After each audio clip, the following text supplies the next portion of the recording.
জসিম শাবানার দিন শেষ, মেহেদী হাসান মিরাজের বাংলাদেশ।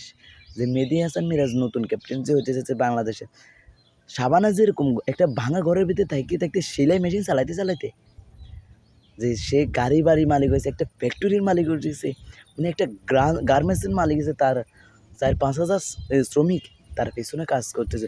কিন্তু এরকম না ক্রিকেটটা হচ্ছে বড় ভিন্ন দলের, যে এই নাজমুল শান্তর অধীনে দীর্ঘ 4-5 বছর ধরেই যে পারফরমেন্স পাইছে, ওপেনিং বলেন, মিডল অর্ডার বলেন, এরপরে বোলিং বলেন, ফিল্ডিং বলেন, খুবই বাজে।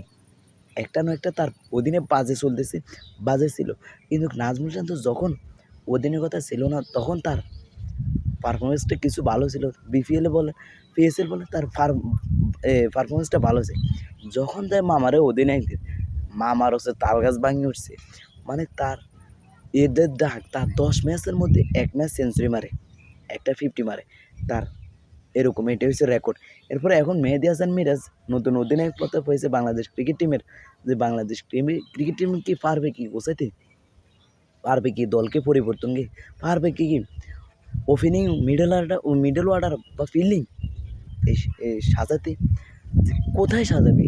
যে একটা ভাঙাচোরা দলকে যে মেহেদী হাসান মিরাজ কি পারবে যে গুছিয়ে নিতে? একটা গড়কে যেভাবে গোছাতে হয়, তেমনই একটা 16 দলের সদস্যকে গোছাতে, তেমনই স্ট্রাগল করতে হবে। যে মেহেদী হাসান মিরাজে এখন অধিনায়কতা দিচ্ছে, যে তার অভিজ্ঞতা ছিল যে সে মাশরাফি বিন মুর্তজা সালে তার খেলাধুলা হয়েছে, তামিম ইকবালের অধিনায়কতা দেখছে, মানে তার পুরনো যে প্লেয়ারগুলো ছিল তার অধিনায়কতা।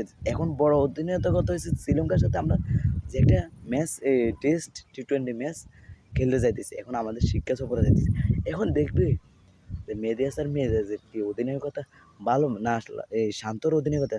মেহেদী হাসান মিরাজ হয় ব্যাটিংয়ে পারফরমেন্স দেখাতে, না হয় তার বোলিংয়ে পারবে। কয়েকদিন আগে আরব আমিরাতের সাথে তিনটে ম্যাচের মধ্যে 2টা ম্যাচে সে বাজে পারফরমেন্স করছে। এই যে পাকিস্তানের সাথে তার বাজে পারফরমেন্সের পর কিছুটা এখন অধিনায়কতা পেয়েছে। কিন্তু অধিনায়কতা বড় কথা না, দলের দায়িত্বটা হয়েছে বড়। যে মেহেদী হাসান মিরাজের একটা টক শোতে দেখলাম, সে বলছে যে 2027 বিশ্বকাপে আমরা চ্যাম্পিয়ন না হলে 2031 বিশ্বকাপ চ্যাম্পিয়ন হবে। যেভাবে আমাদের যে প্রেমিকে চলে গেলো, আমরা হতাশ হই না, আবার ঘুরে দাঁড়াই, সেভাবে আমরা দলকে, ভাঙাচোরা দলকে আবার নতুন করে পরিবর্তন করতে চাই। এটাই আমাদের প্রত্যাশা। আমরা এই 27 সালে চ্যাম্পিয়ন না হলে আমরা 31 সালে চ্যাম্পিয়ন। এখন আমরা ক্রিকেট তো চ্যাম্পিয়ন চাই, আমরা চাই দলকে পরিবর্তন করতে, দলটাকে একটা গুছিয়ে নিতে। যে একটা দল ভাঙাচোরা দল, যে প্রতি ওপেনিং, মিডল অর্ডার, এরপরে বলিং, এই ফিল্ডিং এতটা আরাম শামীম।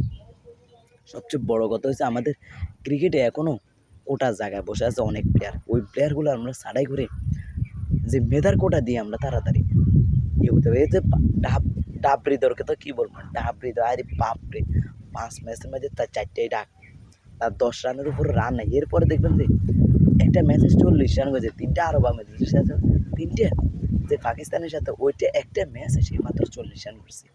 আর বাকিগুলো তার 10-এর নিচে রান। আরেকটা ম্যাচে 17 বলে 22, মানে এগুলো একটা T20-র ব্যাটসম্যান। এখন আমরা পরবর্তী হচ্ছে আমাদের সাব্বির রহমানকে আমরা আবার দলে দেখতে চাই, সাব্বিরের ফিনিশার ব্যাটার।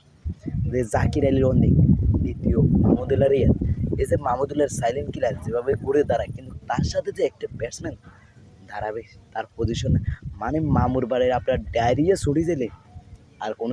এখন বড় কথা হচ্ছে আমাদের ক্রিকেটে নতুন ক্যাপ্টেন হইতেছে, নতুন আলো দেখতে চাইতেছি। ফুটবলের দিকে চোখ তাকালে হবে না, ক্রিকেটের দিকেও আমাদের চোখ রাখতে হবে। আমাদের দুইটাই, একটা ক্রিকেট, একটা ফুটবল। যে আমরা যতই ফ্যান্স ফুটবলের হই না কেন, দিন শেষে আমরা ক্রিকেটকে যতই বলি আমরা খেলা দেখব, তারপরে নিজের পকেটে এমবি ঢুকুই আমাদের ক্রিকেট দেখতে চাই। এটাই বাংলাদেশ। সবসময় বাংলাদেশ টিমকে যে ভালোবেসে যাব, আগেও যেরকম ছিল এখনও থাকবে, কিন্তু ভালোবাসা কখনো কমতে চাইবে না ক্রিকেটের প্রতি।